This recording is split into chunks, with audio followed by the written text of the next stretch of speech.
Hi friends, welcome to Yogstalk English. Thank you so much for supporting my videos.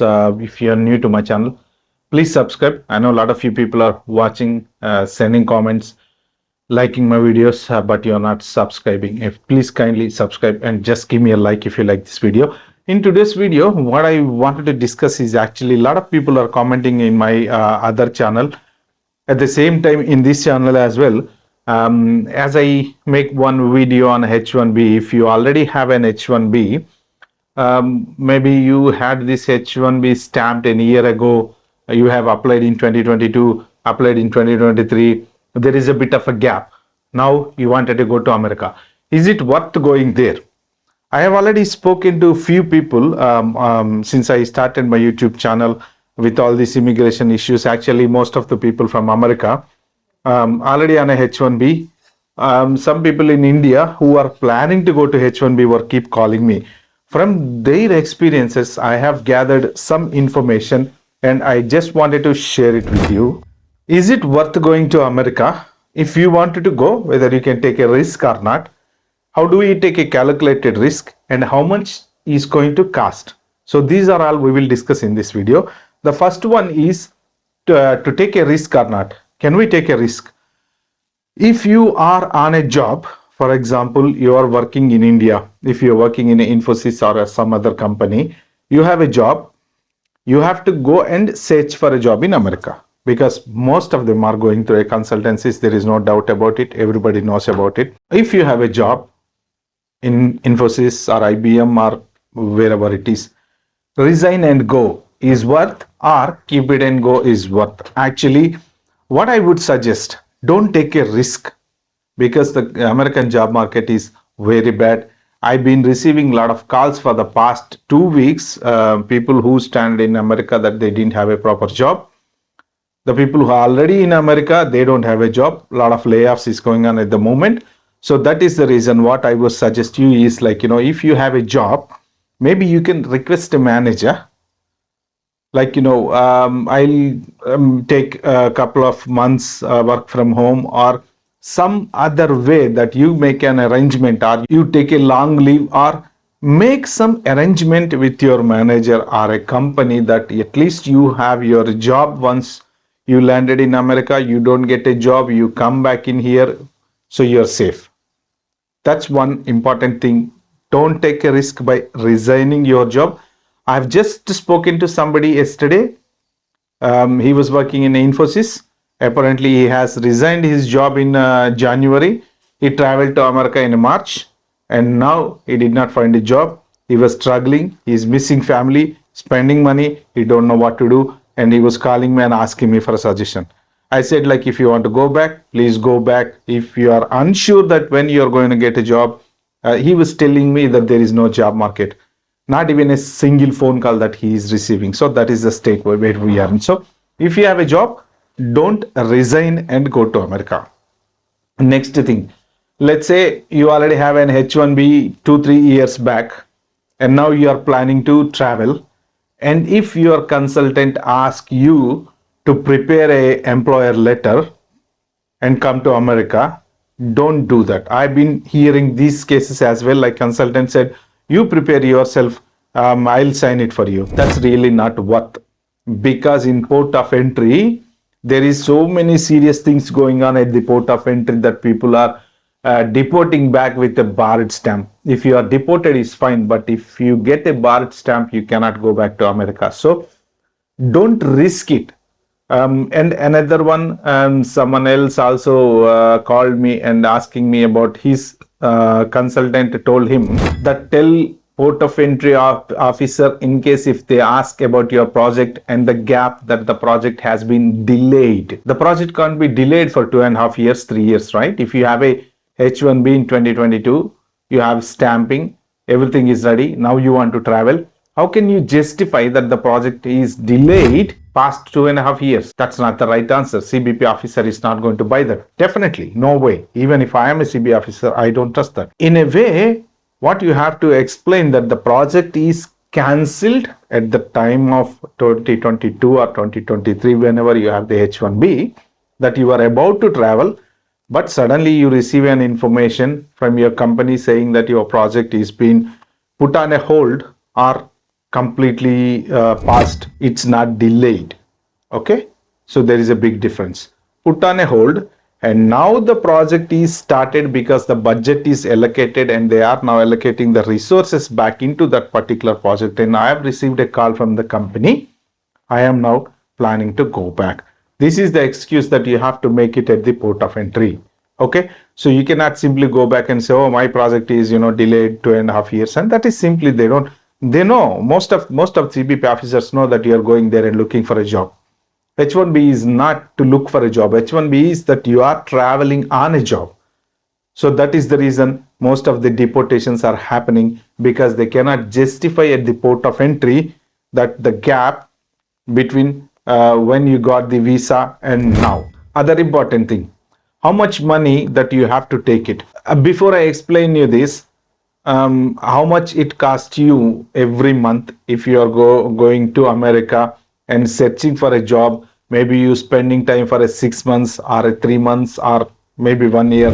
If you are a bachelor, I would suggest you go as a bachelor. Do not take your family. If you want to search a job, if you have a job, happily you can take family. But if you don't have a job, you are looking for a job, please just travel as a single person, and you can share with the people. Like, if you are sharing with a 3 people or a 2 people or 2 bedroom flat, 3 bedroom flat, that's going, the total expenses comes to around $3,000 by 3 or by 4. Or I mean, if you want to share a room with someone else, maybe your cost is less.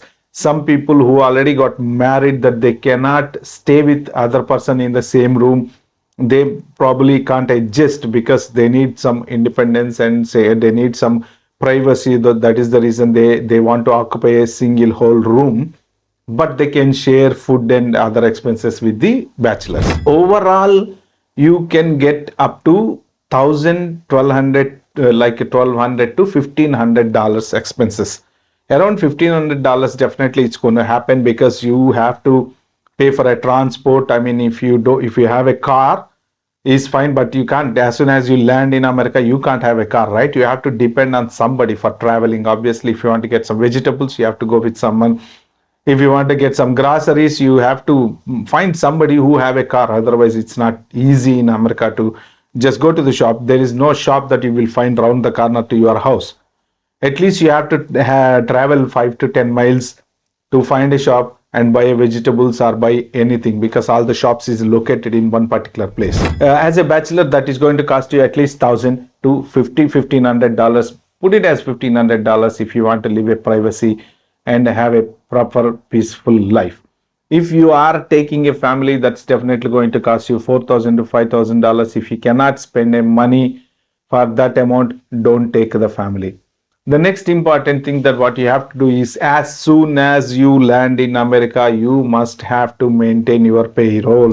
If you got the visa on the basis of your salary is a $1 lakh, for example, that you have to maintain a payroll for $1 lakh. If it is $80,000, you have to maintain a payroll for $80,000. Otherwise, you will be treated as living without a job.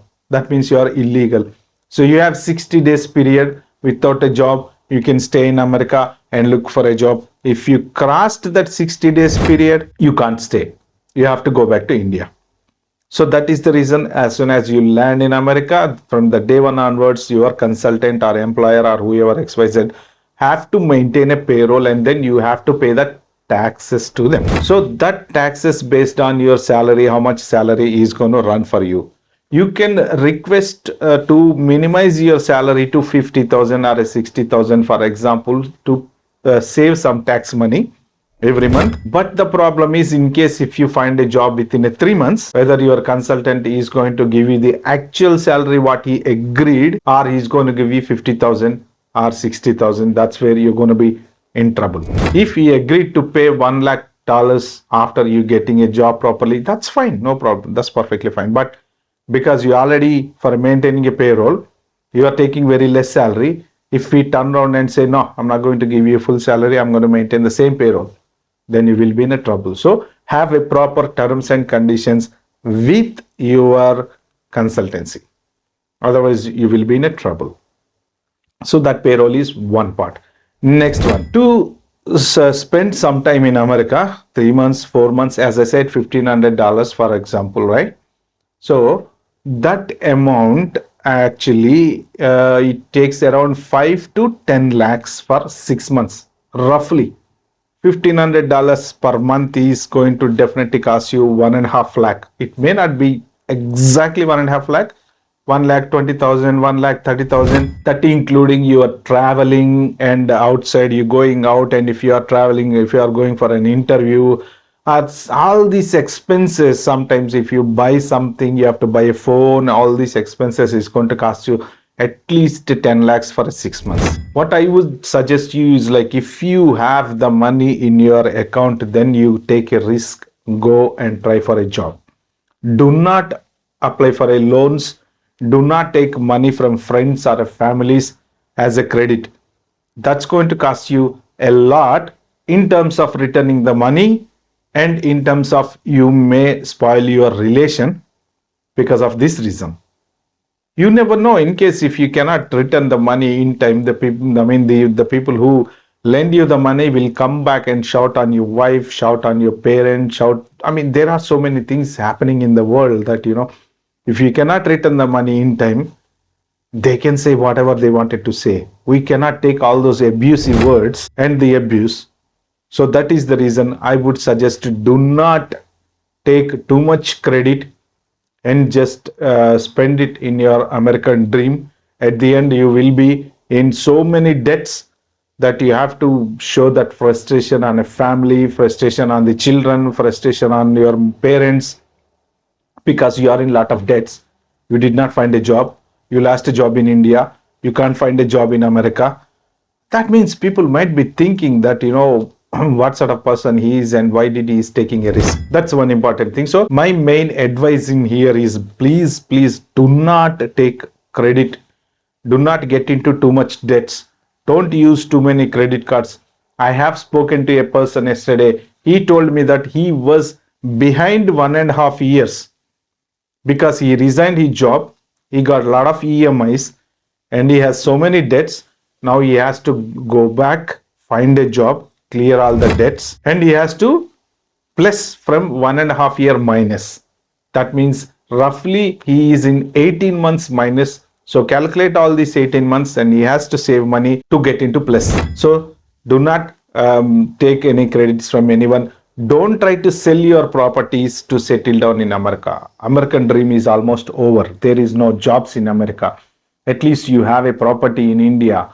If you have a money, go and try, but don't sell a property and spend that money. I was talking to someone else a couple of days before. He already spent 50 lakhs.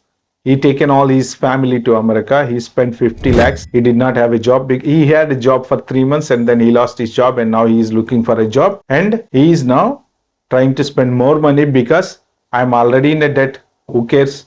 Let me try another couple of months. So don't go into that route. One day, if you come back with the full of debts, that's going to have a lot of impact on your family, children, parents. No one is giving you money to go and clear the debts. You have to pay all your debts. Okay. That's one important thing. Next important thing. When you are traveling to America on a H1 to find a job, don't tell anyone. Just keep it as a secret. Just like, feel like going to a holiday, maybe going to Thailand, going to Singapore for a holiday for a couple of months. If you tell everybody about this, what happens is basically they keep on asking that. Maybe your father-in-law can ask your wife, did he get a job? He didn't get a job. How many days is going to take time? Didn't he have a proper qualification? Didn't he have a proper knowledge? So all these questions comes up and everybody test your patience and skills. They think that you don't have a proper skill. They don't think that market is a very bad. You can't get a job. You didn't even get a single call. Who cares? No one cares. They will be thinking that you don't have proper skill set to find a job. Imagine your father friend's son went to America 10 years back. He is settled now, right? There's no problem for him. But now you are going there to find a job. Now there is no job market at all. Job market is completely dead. It is a zero. So you cannot compare you with him that who already settled 10 years back. But Your parents will compare. Your father will compare his friend that already settled in America. Why can't you settle? Because you don't have a knowledge, you don't have a skills, you are a waste of time. That is the way they think. And your relatives will start asking you that when are you going, did you get a job, how much is your salary, so many silly questions. They don't need to know all this information, but they will keep digging to your family. They will keep dig your wife that, oh, did you get a job, you didn't get a job. So my best advice for this is like, just keep quiet, just go and find a job. If you get a job, tell everybody that yes, I am happy, I got a job, I'm in America. Otherwise, just tell them that you are going on a holiday trip. If you don't find a job, you come back and find a job in India. Or if you have a job, just get back to your job. So this is one important thing. My best advice is don't tell anyone. Okay, these are all important things that I want to share in this video. And just a quick recap, if you already have a job, don't resign the job and go. Try to keep your job. Next one, if consultant tell you to write your own employer letter, don't do that.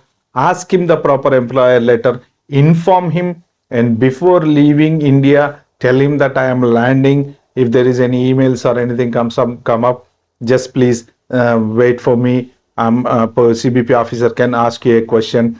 Keep your phone on. Next important thing, it's going to cost you around 1500 as a bachelor. And another important thing is, don't tell anyone that you are going to America until you find a job.